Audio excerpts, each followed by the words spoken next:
First and foremost, our caucus is focused, at least this week, on the House Republicans' attempts to gut state employees' pensions.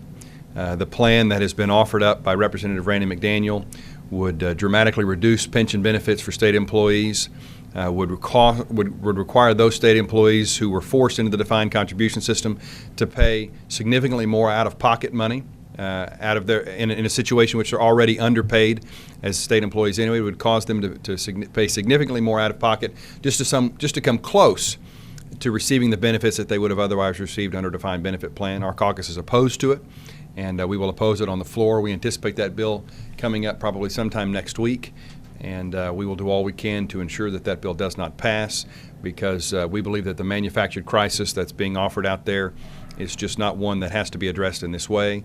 The pension system for state employees that's being addressed in this bill is set to be fully funded within 14 years.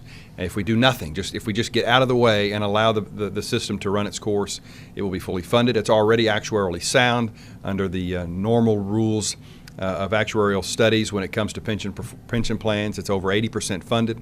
It is structurally and fiscally sound, and we believe to get in and tinker with it, it can only accomplish one thing, and that's a reduction of benefits for state employees. The second thing is the House Democratic Caucus was pleased that the Republican majority and Speaker Hickman decided to do away with the Calendar Committee. We've said for over a year now that the Calendar Committee was just simply a device used to create a wall of plausible deniability between the Speaker and the real power that he wields. Everybody knows that at the end of the day, the Speaker is the one that gets to determine whether a bill goes on the floor or not.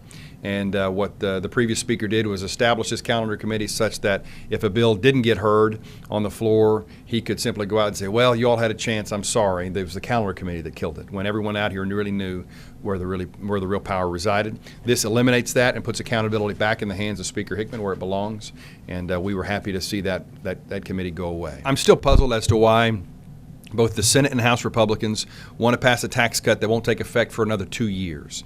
If they believe in tax cuts and they think they're so wonderful in terms of generating economic activity, why not cut taxes this year? Is it because they don't want to have the honest dialogue with the people of Oklahoma and say that, well, we can't cut taxes this year because we're $188 million in the hole and can't properly fund education, health care, and public safety? Because that's what we're saying, because those are the real facts. And I think that what they're doing is simply kicking the can down the road so they can go back in an election year and say we voted for a tax cut.